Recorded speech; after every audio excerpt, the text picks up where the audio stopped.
अस्सलाम वालेकुम स्टूडेंट्स, क्या हाल है आपके। आज का टॉपिक हमारा क्रोमेटोग्राफी।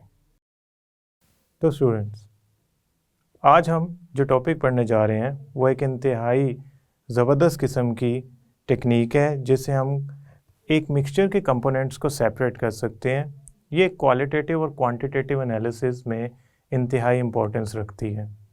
इस टेक्निक का नाम है क्रोमेटोग्राफी। क्रोमेटोग्राफी, सबसे पहले तो हम इस वर्ड को डिस्कस करते हैं। ये वर्ड असल में दो पार्ट्स पे मुश्तमिल है। पहला हिस्सा इसका ग्रीक वर्ड क्रोमेटोस से निकला है, जिसे आप क्रोमा पढ़ रहे हैं। पहला हिस्सा उसका मतलब है कलर, और दूसरा वर्ड है ग्राफी, जो कि असल में ग्रेफीन से निकला है, जिसका मतलब होता है राइटिंग। तो क्रोमेटोग्राफी असल में जो ऐसा वर्ड है जिसका मतलब है कलर राइटिंग। ये एक ऐसी टेक्निक है जिसको शुरू में कलर कंपाउंड्स को सेपरेट करने के लिए यूज़ किया जाता था।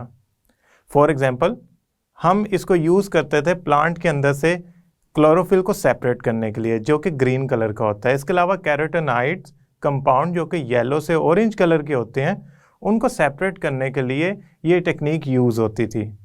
इसी वजह से इसका नाम क्रोमेटोग्राफी पड़ गया।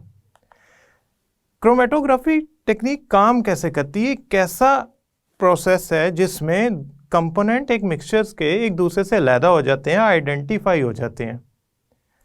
असल में इस टेक्निक के अंदर जो कंपोनेंट्स ऑफ मिक्सचर होते हैं ना, वो अपनी एक ख़ास अफिनिटी या लाइकलीनेस की वजह से सेपरेट होते हैं। क्रोमेटोग्राफी के अंदर दो फेजेस होते हैं, एक होता है मोबाइल फेज और एक होता है स्टेशनरी फेज। इस टेक्निक के अंदर कंपोनेंट्स की अफिनिटी उनको सेपरेट करवाती है टुवर्ड्स मोबाइल फेज या स्टेशनरी फेज। असल में होता यूं है कि कंपोनेंट जो है वो खुद को डिस्ट्रीब्यूट कर लेते हैं इन दो फेजेस के दरमियान। हमारे पास ये जो स्टेशनरी और मोबाइल फेज है, ये हैं क्या? असल में स्टेशनरी फेज एक ऐसा हिस्सा है क्रोमेटोग्राफी का जो कि चलता नहीं है, जो स्टैटिक होता है, जो अपनी जगह पे खड़ा रहता है। इसके अंदर हम सॉलिड और लिक्विड दोनों यूज़ कर सकते हैं। अब सॉलिड की तो समझ आती है कि वो फ्लो नहीं कर पाएगा, लेकिन लिक्विड कैसे स्टैटिक फेज में कन्वर्ट होगा? असल में ये स्टेशनरी फेज अगर हम लिक्विड कंसीडर करते हैं तो वो किसी इनर्ट सरफेस के ऊपर एड्जॉर्ब हुआ होता है। वो सपोर्ट होती है उसको मिली हुई सरफेस की, जिसकी वजह से वो अपनी जगह छोड़ता नहीं है और स्टैटिक रहता है। दूसरा मोबाइल फेज, ये क्या करता है? ये स्टेशनरी फेज के ऊपर फ्लो करता है। It moves over the surface of stationary phase. ये लिक्विड भी हो सकता है, ये गैस भी हो सकता है। तो हमारे पास जो क्रोमेटोग्राफी की टेक्निक है, इसमें जो दो पार्ट्स हैं, यानी कि पहला पार्ट स्टेशनरी फेज, ये वो फेज है जो स्टैटिक होता है, ये लिक्विड भी हो सकता है, सॉलिड भी। और मोबाइल फेज वो पार्ट है जो कि आपके स्टेशनरी फेज की सरफेस के ऊपर मूव कर जाता है। ये लिक्विड और गैस होते हैं, क्योंकि सॉलिड मूव नहीं कर पाता। हम एग्जाम्पल के तौर पे ऐसा करते हैं, एक मिक्सचर लेते हैं और उसमें दो कंपोनेंट्स हैं। एक कंपोनेंट है ए जो कि पोलर है, और एक कंपोनेंट है बी जो कि नॉन पोलर है। अब हमने जो स्टेशनरी फेज लिया हुआ है वो है नॉन पोलर, और जो मोबाइल फेज लिया हुआ है वो है पोलर। स्टेशनरी फेज और मोबाइल फेज ऐसे, जब मोबाइल फेज स्टेशनरी फेज के ऊपर फ्लो करता है और हमारा जो सैंपल का स्पॉट उधर अवेलेबल है, उसमें से कंपोनेंट ए क्या करता है? मोबाइल फेज में डिसॉल्व होने की कोशिश करता है, जैसा कि आपको पिक्चर में नजर आ रहा है। मोबाइल फेज उस कंपोनेंट को अपने अंदर डिसॉल्व करने की इसलिए कोशिश करता है कि दोनों की नेचर सेम है।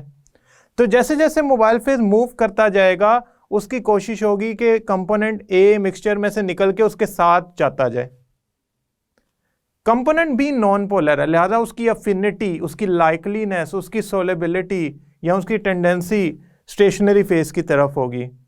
स्टेशनरी फेज तो मूव नहीं कर रहा, लिहाजा जिस तरह कंपोनेंट ए मोबाइल फेज के साथ साथ अपनी पोजीशन चेंज करता जा रहा है, मूव करता जा रहा है, इस तरह कंपोनेंट बी मूव नहीं कर पाएगा। लिहाजा पहले ये दोनों ए और बी कंपोनेंट्स उस मिक्सचर के इकट्ठे थे, लेकिन जैसे ही मोबाइल फेज उसकी सरफेस पे से गुजरा स्टेशनरी फेज की, उसने ए कंपोनेंट को बी से अलहदा कर दिया। बी उतना, आप यूं समझ लें, मूव नहीं कर पाया। उसकी वजह यह है कि वो कोशिश उसकी ये है कि वो स्टेशनरी फेज के साथ ही जुड़ा रहे, उसी में डिसॉल्व रहे, उसी के साथ एडहियर करता रहे। तो इस तरह ये दो कंपोनेंट जो पहले इकट्ठे थे हमारे सैंपल के अंदर, स्पॉट के अंदर, वो एक दूसरे से अलहदा हो गए। अब कंपोनेंट्स का अंदाजा कैसे होगा कि ये मोबाइल फेज में जाना चाहते हैं या स्टेशनरी फेज में? असल में कंपोनेंट्स की अफिनिटी कि वो मोबाइल फेज की तरफ मूव करना चाहते हैं, डिसॉल्व होना चाहते हैं स्टेशनरी फेज की तरफ, ये डिस्ट्रीब्यूशन कांस्टेंट के जरिए आइडेंटिफाई की जा सकती है। डिस्ट्रीब्यूशन कांस्टेंट या डिस्ट्रीब्यूशन कोएफिशिएंट की value for any component equal होती है concentration of that component in mobile phase divided by concentration of that component in stationary phase.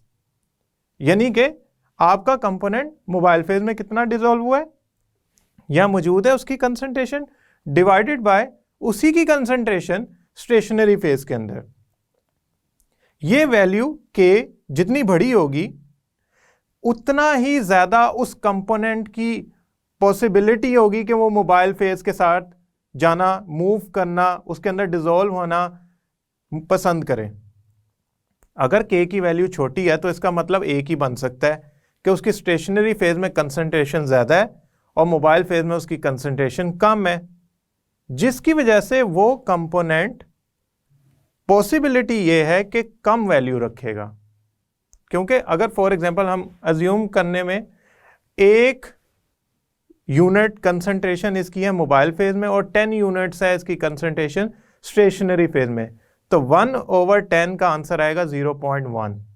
ये एक बहुत छोटी वैल्यू है जिससे साबित हो रहा है कि वो 10 टाइम ज्यादा स्टेशनरी फेज के साथ रहना पसंद करता है, उसकी अफिनिटी स्टेशनरी फेज के साथ है बनिस्बत मोबाइल फेज के। लिहाजा वो कंपोनेंट की ज्यादा सोलेबिलिटी आप कंसीडर करेंगे स्टेशनरी फेज के अंदर। तो के की वैल्यू अगर लार्ज है तो वो मोबाइल फेज में जाएगा, के की वैल्यू स्मॉल है जैसे 0.1 आई थी तो वो स्टेशनरी फेज में रहना पसंद करेगा या उसके साथ एब्जॉर्ब होना पसंद करेगा। क्रोमेटोग्राफी की 2 टाइप्स हैं on the basis of stationary phase. अगर तो क्रोमेटोग्राफी में स्टेशनरी फेज सॉलिड है तो उसे कहते हैं एडजॉर्प्शन क्रोमेटोग्राफी। एडजॉर्प्शन क्रोमेटोग्राफी के अंदर होता यूं है कि आपकी सेपरेशन इस तरह होती है कि कोई कंपोनेंट या सब्सटेंस जिसे आप आइडेंटिफाई करना चाहते हैं, चेक करना चाहते हैं, उसका एनालिसिस करना चाहते हैं, वो मोबाइल फेज को छोड़ के जो सॉलिड स्टेशनरी फेज है उसकी सरफेस पे एड्सॉर्ब हो जाती है। इसकी एग्जांपल थिन लेयर क्रोमेटोग्राफी और कॉलम क्रोमेटोग्राफी है। अब ये थिन लेयर क्रोमेटोग्राफी जस्ट एक इंट्रोडक्शन के तौर पे मैं बता रहा हूं, ये हमारी बुक में इसकी डिटेल्स नहीं है, लिहाजा इसको एज अ इंफॉर्मेशन सिर्फ आपने कैरी करना है 1 या 2 लाइनों का। For example thin layer chromatography में कोटेड सिलिका जेल यूज होती है ग्लास प्लेट के ऊपर। ग्लास प्लेट के ऊपर एक सिलिका जेल की बारीक सी इनर्ट लेयर लगा देते हैं, फिर उसको हम डिप कर देते हैं किसी ऑर्गेनिक सॉल्वेंट के अंदर या मोबाइल फेज के अंदर। वो मोबाइल फेज क्या करता है, आहिस्ता आहिस्ता फ्लो करता है, मूव करता है और उस प्लेट के ऊपर जो सिलिका जेल लगी है वो और मोबाइल फेज की मूवमेंट कंपोनेंट्स को सेपरेट कर देती है, जैसा कि आप पिक्चर में देख सकते हैं। जो हमारा इंपॉर्टेंट हिस्सा है वो है सेकंड टाइप, जिसमें हमने पेपर क्रोमेटोग्राफी पढ़नी है। हमारी सेकंड क्रोमेटोग्राफी की जो टाइप है that is actually partition chromatography. इसके अंदर जो स्टेशनरी फेज होता है वो लिक्विड होता है। ये लिक्विड फिल्टर पेपर के अंदर मौजूद वाटर भी हो सकता है। अब आप ये सोच रहे होंगे कि पार्टीशन क्रोमेटोग्राफी में जो पेपर क्रोमेटोग्राफी आती है उसमें कंपोनेंट सेपरेट कैसे होते हैं। असल में उसमें कंपोनेंट खुद को डिस्ट्रीब्यूट कर लेता है 2 फेजेस के दरमियान, एक लिक्विड स्टेशनरी फेज और एक लिक्विड मोबाइल फेज के दरमियान। तो जो दूसरी टाइप है आपकी क्रोमेटोग्राफी की वो कहलाती है पार्टीशन क्रोमेटोग्राफी, अगर उसमें स्टेशनरी फेज लिक्विड हो। हम paper as a partition chromatography पढ़ते हैं। सबसे पहले पेपर क्रोमेटोग्राफी में जो स्टेशनरी फेज है वो लिक्विड लिया जाता है, क्योंकि it is a type of partition chromatography. तो ये तो हमें पहले ही अंदाज़ा हो गया था कि इसके अंदर जो हमने स्टेशनरी फेज लेना है वो एक लिक्विड होगा। अब हम ऐसा करते हैं, एक फिल्टर पेपर को इलेक्ट्रॉन माइक्रोस्कोप के अंदर देखते हैं, तो आप देख रहे हैं इसके अंदर बहुत सारे फाइबर्स हैं जिन्होंने वाटर को एब्जॉर्ब किया हुआ है। ये वाटर अपनी जगह से हिलता नहीं है, ये अपनी जगह पे स्टैटिक है। अगर आप पेपर को हाथ में दबाएंगे तो वह आसानी से दब जाता है। किसी पेपर की सॉफ्टनेस उसके अंदर मौजूद मॉइस्चर की वजह से होती है, यानी कि वाटर मॉलिक्यूल्स की वजह से होती है। मसलन एक लीफ है, अगर वो दरख्त से जुड़ा होता है तो वो इंतहाई सॉफ्ट होता है क्योंकि उसमें वाटर फ्लो कर रहा होता है, वो भी तो एक बारीक शीट की तरह ही होता है। लेकिन जब वो उतर के गिर जाता है और सूख जाता है तो अगर आप उस पर पाँव रखें या उसको हाथ में लेके दबाने की कोशिश करें तो वो इस तरह टूट जाता है जिस तरह वो एक सख्त कोई चीज़ है। सेम इसी तरह अगर मैं टिश्यू पेपर को हाथ में दबाऊंगा तो वो ज़्यादा सॉफ्ट होगा, उसकी वजह उसमें मॉइस्चर कंटेंट ज़्यादा है। लेकिन अगर मैं कोई ऐसा पेपर जिसको मैंने आयरन किया हो उसको दबाने की कोशिश करूं तो आयरन करने की वजह से उसमें वाटर कंटेंट कम हो जाएंगे और उसमें हार्डनेस आ जाएगी। तो किसी पेपर में जो सॉफ्टनेस होती है वो असल में उसमें मौजूद वाटर कंटेंट्स की वजह से होती है जो उसके सेलुलोज फाइबर के साथ अटैच हुआ होता है। दूसरा हिस्सा इसका है मोबाइल फेज, जो ऑर्गेनिक लिक्विड होता है। एक इमिसिबल दो लिक्विड की ये कम्बिनेशन बन जाएगी। क्यों? जो वाटर है वो जो फिल्टर पेपर के अंदर मौजूद है, जो स्टैटिक फेज के तौर पे ले रहे हैं, जो हम स्टेशनरी फेज के तौर पे ले रहे हैं वो, और दूसरा हिस्सा इसका मोबाइल फेज कोई ऑर्गेनिक लिक्विड यूज़ करेंगे। अब ऑर्गेनिक कंपाउंड्स वाटर में डिसॉल्व नहीं होते, उसकी वजह यह है कि दोनों की नेचर में डिफरेंस होता है। तो ये दो इमिसिबल लिक्विड की तरह बिहेव करेंगे। ये मोबाइल फेज करेगा क्या? हमने जो असल में पेपर क्रोमेटोग्राफी की टेक्निक यूज़ करनी है उसमें ये मोबाइल फेज नीचे से अपवर्ड मूव करेगा due to capillary action. Mobile phase जैसे जैसे ऊपर नीचे से ऊपर की तरफ असेंडिंग ऑर्डर में मूव करता जाएगा, कंपोनेंट खुद को डिस्ट्रीब्यूट करता जाएगा इन दोनों इमिसिबल लिक्विड्स के दरमियान, और वहां से इनकी सेपरेशन हो जाएगी, पार्टीशन होती जाएगी कंपोनेंट। अब जो मोबाइल फेज में ज़्यादा हल होना चाहेगा वो मोबाइल फेज के साथ ऊपर मूव कर जाएगा, और जो स्टेशनरी फेज में ज़्यादा डिसॉल्व होना चाहेगा उसकी मूवमेंट इतनी ज़्यादा नहीं हो पाएगी। पेपर क्रोमेटोग्राफी की 3 टाइप्स हैं। पहली पेपर क्रोमेटोग्राफी की टाइप है ascending paper chromatography. Ascending paper chromatography में जो सॉल्वेंट होता है वो बॉटम से अपवर्ड मूव करता है ड्यू टू कैपिलरी एक्शन, जो हम पढ़ने जा रहे हैं। दूसरी टाइप है डिसेंडिंग पेपर क्रोमेटोग्राफी। इसमें सॉल्वेंट मोबाइल फेज की जो मूवमेंट होती है वो अप से डाउन होती है, नीचे की तरफ होती है। और तीसरी है radial chromatography, radial paper chromatography, जिसमें जो आपका मोबाइल फेज होता है वो रेडियली मूव करता है आउटवर्ड और उसके कंपोनेंट एक दूसरे से सेपरेट होते हैं। ये जो फर्स्ट पिक्चर है ये है असेंडिंग पेपर क्रोमेटोग्राफी की एग्जांपल। ये जो सेकंड पिक्चर है ये डिसेंडिंग पेपर क्रोमेटोग्राफी की एग्जांपल है। और ये इंतहाई खूबसूरत रेडियल कलर की जो आउटपुट है ये असल में रेडियल पेपर क्रोमेटोग्राफी की एग्जांपल है। जो पेपर क्रोमेटोग्राफी है जो हम पढ़ने जा रहे हैं, जिस टेक्निक को हम लैब में भी यूज़ करेंगे, that is ascending paper chromatography. Ascending paper chromatography में हम क्या करते हैं, कोई इंक लेते हैं जिसमें 3 कंपोनेंट्स हैं और उन कंपोनेंट्स को एक दूसरे से सेपरेट करने के लिए हम इस टेक्निक को यूज़ करते हैं। जो पेपर क्रोमेटोग्राफी है उसमें सबसे पहले आपने करना क्या है कि एक 20 सेंटीमीटर लॉन्ग वॉटमैन फिल्टर पेपर ले लेना है। ये स्ट्रिप होगी 20 सेंटीमीटर लॉन्ग की। इस पे पेंसिल से एक बेस लाइन लगा लेनी है 2.5 सेंटीमीटर तक। अब ये बेस लाइन आपने पेंसिल से इसलिए लगाई है क्योंकि अगर आप कोई इंक पेन यूज़ करते हैं, मार्कर यूज़ करते हैं, तो उसमें हो सकता है कलर्स अवेलेबल हो, डाइज अवेलेबल हो, ऑर्गेनिक कंपाउंड अवेलेबल हो जो आपके रिजल्ट को इंटरफेयर करे। तो पेंसिल से हमने ये बेस लाइन लगा ली 2.5 सेंटीमीटर की, क्योंकि आप नहीं चाहते कि आपके रिजल्ट में ज़रा से भी खराबी है। फिर हमने क्या किया, अपने सैंपल जिसमें आपके कंपोनेंट्स मौजूद हैं जिसको आपने सेपरेट करना है, उसको आपने प्लेस किया उस ड्रा लाइन के ऊपर।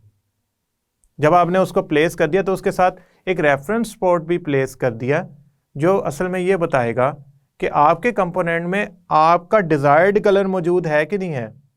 फॉर एग्जांपल, हमने जो इसमें सैंपल का स्पॉट लगाया है, मुझे किसी ने कहा कि इसमें रेड, ब्लू, ग्रीन तीनों कलर हैं, लेकिन मुझे दिखने में लग रहा है कि शायद इसमें रेड कलर कोई ख़ास अमाउंट में, अगर है तो ख़ास अमाउंट में नहीं है, क्योंकि इसके ऊपर तो बेशक लिखा हो कि रेड है, ब्लू है, ग्रीन है, लेकिन अगर मैंने आइडेंटिफाई करना है तो मेरे पास वहाँ इसके कोई चारा नहीं है कि मैं क्रोमेटोग्राफी के ज़रिए इस मिक्सचर के कंपोनेंट्स को सेपरेट करूं और चेक करूं कि वो तीन कलर अवेलेबल हैं भी कि नहीं। मैं इस स्पॉट के साथ एक रेफरेंस स्पॉट भी लगा लेता हूं जो कि रेड कलर का है, जिसको मैं चेक करना चाह रहा हूं कि वो मौजूद है कि नहीं है। अब मैंने क्या किया, बेस लाइन पे दो स्पॉट लगा दिए, एक है रेफरेंस स्पॉट और दूसरा है मेरा सैंपल स्पॉट। रेफरेंस स्पॉट मुझे आइडेंटिफाई कराएगा कि ये आपका कंपोनेंट जो है, इसमें वो अवेलेबल कंपोनेंट जो मैं रिक्वायर कर रहा हूँ मौजूद है या नहीं है। आपने क्या करना है, अब इसको ड्राई होने देना है ताकि स्पॉट अपनी जगह पे सेटल हो जाए। इसके बाद आपने क्या करना है, ग्लास टैंक लेना है और ग्लास टैंक के अंदर आपने थोड़ा सा सॉल्वेंट पोर कर देना है, फिल कर देना है। ये एक ऑर्गेनिक सॉल्वेंट है और ये फिल्टर पेपर के वाटर के मुकाबले में मिसिबल नहीं है, ये दो आपस में एक दूसरे के इमिसिबल होंगे। जो सॉल्वेंट आपने फिल कर रहे हैं ग्लास टैंक के अंदर, वो मोबाइल फेस का काम करेगा, क्योंकि वो नीचे से यानी कि बॉटम से अपवर्ड असेंडिंग मूवमेंट करेगा कैपिलरी एक्शन की वजह से। आपने जब ग्लास टैंक के अंदर वो थोड़ी सी अमाउंट ऑफ ऑर्गेनिक सॉल्वेंट डाल दिया तो आप इसे बंद कर दें ताकि उसके अंदर की एनवायरनमेंट होमोजेनाइज हो जाए, वो एक जैसी हो जाए।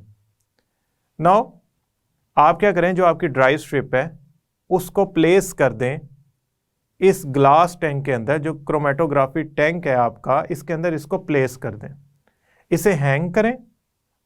अब आपने जब इसको प्लेस करना है तो इस बात का ख्याल रखना है कि ये जो फिल्टर पेपर की स्ट्रिप है ये 5 या 6 मिलीमीटर यानी कि इंतहाई थोड़ी सी डिप हो इस सॉल्वेंट के अंदर जो मोबाइल फेस का काम कर रहा है।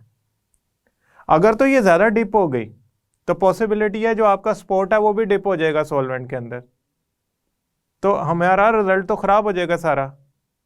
हमने तो सेपरेशन इस बात पे करनी है कि मोबाइल फेस जब उसके ऊपर फ्लो करेगा स्टेशनरी फेस के ऊपर, तो वो कंपोनेंट्स को कितना एक दूसरे से अलग करता है, वो कंपोनेंट मौजूद भी है जिसको हम सेपरेट करना चाह रहे हैं कि नहीं है।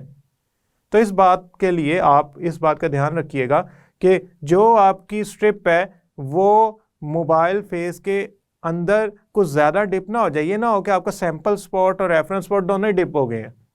आपने 5 या 6 मिलीमीटर तक उस स्ट्रिप को डिप करना है, उसके बाद उसे हैंग कर देना है, जार को क्लोज कर देना है।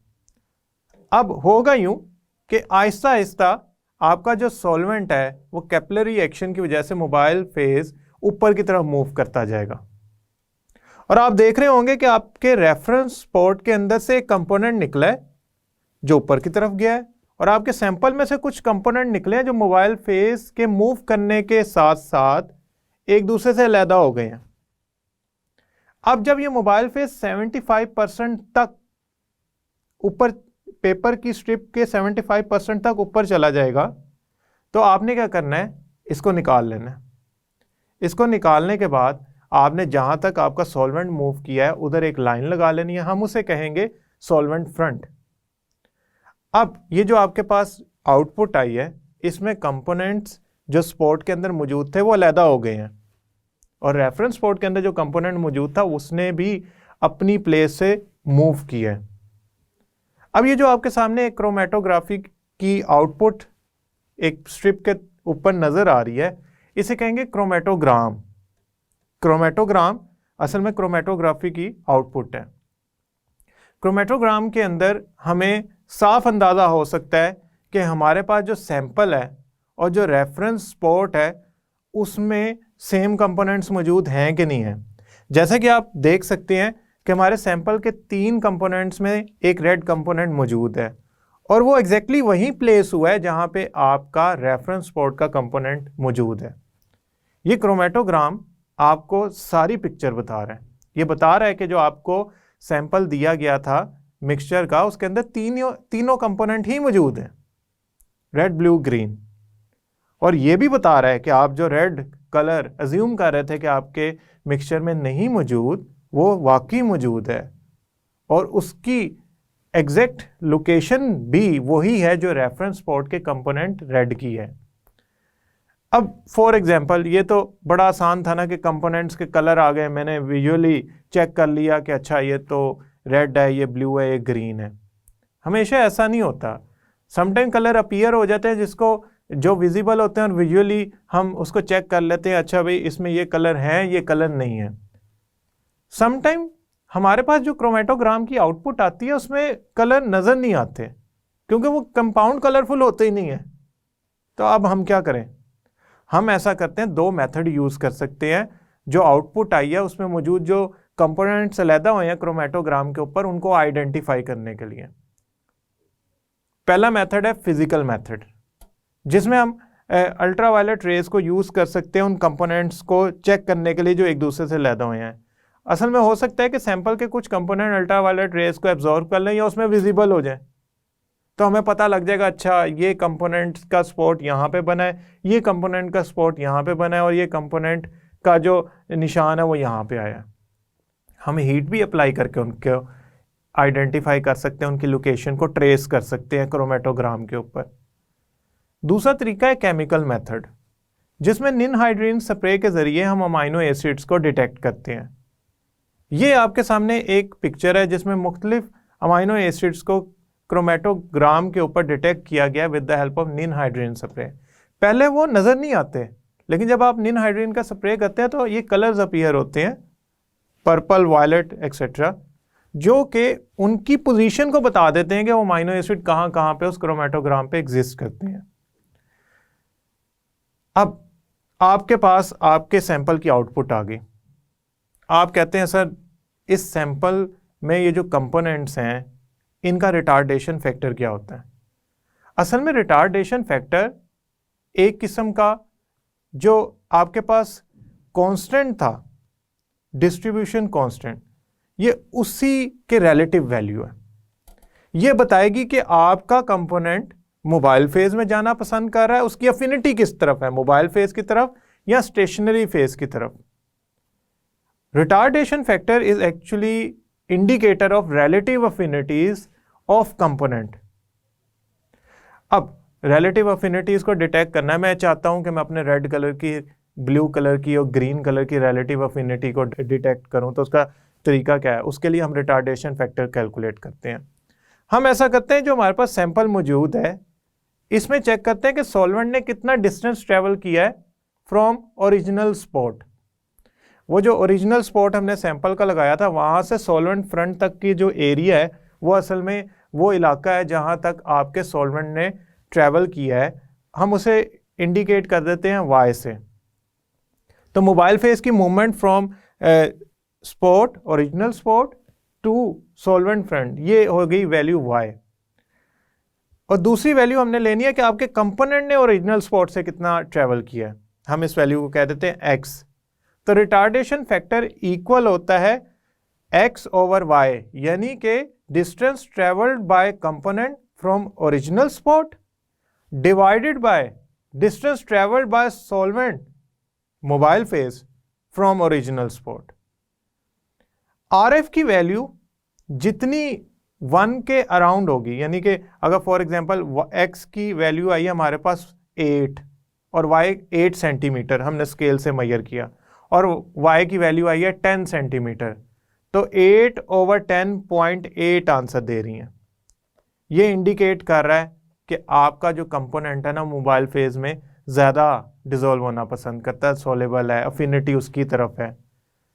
अगर एक कंपोनेंट की x की वैल्यू आई, यानी कि उसकी जो डिस्टेंस उसने ट्रेवल किया वो था 2 सेंटीमीटर और सॉल्वेंट ने डिस्टेंस ट्रेवल किया हुआ है 10 सेंटीमीटर, तो 2 ओवर 10 का जो आंसर आएगा 0.2।